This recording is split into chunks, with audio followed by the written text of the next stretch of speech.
My mother withdrew my daughter from school while I traveled.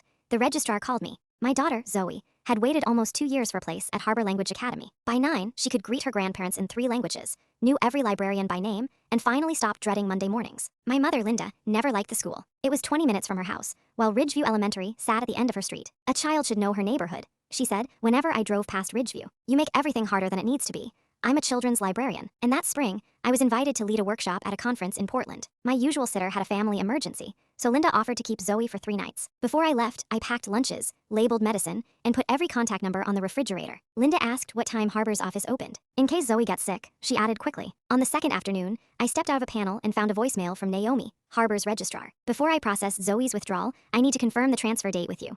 I called before the hallway had cleared. Naomi lowered her voice. A signed form said our family was relocating and requested Zoe's records be sent to Ridgeview by Friday. It listed Linda's address as our new home. I never signed that, I said. Naomi paused. That's why I called. The signature doesn't match your enrollment agreement. She froze the request and emailed me a scan. My name appeared in careful loops I would never use. Under reason for transfer, someone had written that I would be working out of state indefinitely. Linda had listed herself as Zoe's weekday guardian. Then Zoe sent me a picture of a blue polo shirt spread across Linda's sofa. Grandma says this is my new uniform. Am I moving? I called my mother. She answered brightly, as if we were discussing groceries. I was going to explain when you got home, she said. Ridgeview has room and I can handle school nights. You sign my name, I sign for you. You're always rushing somewhere. I reminded her that she was an emergency contact, not a guardian.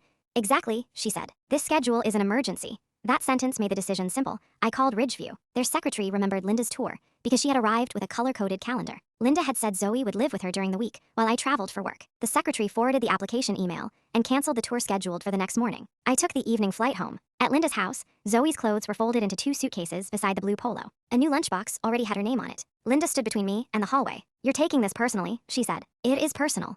I picked up the suitcases, thanked Zoe for being ready, and left without arguing in front of her. On Monday, Naomi and the principal showed me the full paper trail. Had Naomi processed the withdrawal, Harbor would have offered Zoe's place to the next family on the waitlist. Instead, they voided the request, added a verbal password to her file, and removed Linda from every pickup list. Linda told our relatives I had humiliated her for trying to help. I replied once, attaching the forged withdrawal and her email to Ridgeview. My aunt read both and wrote, helping requires permission.